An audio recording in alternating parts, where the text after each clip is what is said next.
అందరికీ నమస్కారం. ఈ ఫెడరేషన్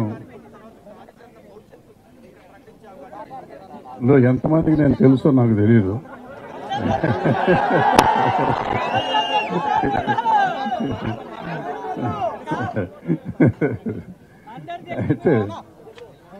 అయితే మనకి ఎప్పటికప్పుడు గతంలో ఈ సమస్య ఉండేది కదా, ఎందుకు వస్తుందో తెలియదు. ఈ మధ్యకాలంలో లాస్ట్ 10 years నుంచి 3 ఏళ్లకు ఒకసారి చిన్న సమస్యలాగా తయారైపోయింది. అండ్ అందరికీ తెలిసి ఇది సమస్య కాదని, ఎట్టి పరిస్థితుల్లో జీతాలు వేజెస్ పెంచాలి అనేది అందరికీ తెలుసు. కానీ ఏదో ఒక వంక ఒకసారి 50 రోజులు, 2 సార్లు 52 రోజులు చేసి ఇప్పుడు ఆల్రెడీ 12 రోజులు, 16 రోజులు. ఇక్కడ అందరూ అర్థం చేసుకోవాల్సింది ఏంటంటే, నాలాంటి వాళ్ళు లేకపోతే ఇంకొంతమంది ఉంటారు ఇక్కడ. ఒక 20%కి 10 రోజులు కాదు, 3 నెలలు పని లేకపోయినా బతకగలిగిన వాళ్ళు ఉన్నారు. కానీ ఒక్కరోజు పని లేనా బతకలేని వాళ్ళు 50% ఉంటారు ఇక్కడ. వాళ్ళని గురించి ఆలోచించాలి. సో వాళ్ళ కోసం ఇదంతా వేజెస్. ఇప్పుడు బాగా ఉన్నవాడికి పెరిగినా పెరగకపోయినా నష్టమేం లేదు. కానీ పెరగాల్సిన వాడు, ఎందుకంటే హార్డ్లీ 10 రోజులు పెరగడం చాలా కష్టం.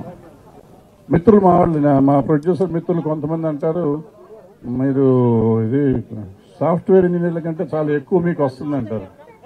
అవును, నిజంగా వస్తుంది. సాఫ్ట్వేర్ ఇంజనీర్ కంటే మనకి వస్తుంది. ఎప్పుడు వస్తుంది?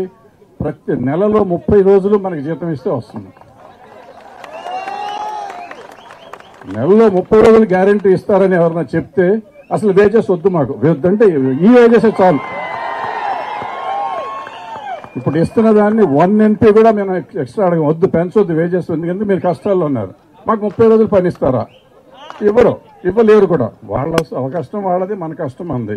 సో మనకి పని చేసే వాళ్ళ కోసం, మన కష్టపడుతున్న వాళ్ళ కోసం ఇస్తున్నాం. నిజంగా ప్రొడ్యూసర్లకు కూడా కష్టాలు ఉన్నాయి, అది తర్వాత మాట్లాడదాం. ముందు మనకి వేజెస్ పెరిగి తీరాలి, అది 100%. అది దాన్ని ఎట్లా 5% తగ్గిస్తారా పెంచుతారా అనేది వేరే సంగతి. ఈ 15 రోజులు ఆపటం అనేది అన్యాయం. ఎందుకు ఆపుతున్నారు? మామూలుగా నాకు కొత్తగా ఉంటుంది అనమాట ఇది. ఈ ఫెడరేషన్ స్టార్ట్ అయినప్పటి నుంచి నేను ఇందులో ఉన్నాను. మొదట్లో సెక్రటరీగా ఉన్న, తర్వాత ప్రెసిడెంట్ చేశాను. దగ్గర ఒక 20 ఏళ్ళు ఫెడరేషన్లో తిరిగాను. సో మనం స్ట్రైక్ చేస్తాం ఎప్పుడు. విచిత్రం ఏంటంటే 3-4 సార్లు ప్రొడ్యూసర్లు షూటింగ్ ఆపుతున్నారు. ఇది చాలా విచిత్రం. ప్రపంచంలో ఎక్కడ జరిగి ఉండదు, హైదరాబాద్లో జరుగుతుంది అది. దీన్ని మరి వాళ్ళు ఎలా అర్థం చేసుకుంటున్నారో నాకు తెలియదు, ఎందుకు చేస్తున్నారో కూడా నాకు తెలియదు. బట్ ఇవాళ మనం క్రిటిసైజ్ చేయాల్సిన అవసరం లేదు. మనం ఎప్పుడు వాళ్ళు బాగుంటేనే మనం బాగుంటాం. వాళ్ళు బాగుండాలని మనం కోరుకుంటూ, మా కష్టాన్ని వాళ్ళు అర్థం చేసుకోవాలని కోరుకుంటూ, వాళ్ళు అర్జెంటుగా చేయాలి. అయితే వాళ్ళు కొన్ని కోరికలు కోరుతున్నారు, కొన్ని గొంతెమ్మ కోరికలు ఉన్నాయి, కొన్ని జెన్యున్ కోరికలు ఉన్నాయి. మనం కూడా సానుభూతిగా ఆలోచించి మన నాయకులకి సపోర్ట్ చేసుకుంటూ జాగ్రత్తగా చేయాలి. ఎందుకంటే ఇవాళ సినిమా తీయటం చాలా కష్టంగా ఉంది. సో వాళ్ళు ఏమడిగారు, దాన్ని మనం ఏం ఒప్పుకోగలం, అన్నీ ఒప్పుకోలేం, కొన్ని అసలు చేయలేం, ఇంపాసిబుల్ అయ్యి, కొన్ని చేయగలం. అది అర్థం చేసుకుని నాయకులంతా చేస్తారు. ఎట్లా చేస్తారో ఆలోచించండి, సానుభూతిగా ఆలోచించండి, జాగ్రత్తగా ఆలోచించండి. ఆలోచించి నిర్ణయం తీసుకుందాం. నాకు నా నుంచి మీకు ఏ రకమైన సపోర్ట్ కావాలన్నా ఎప్పుడూ ఉంటాను. Thank you very much.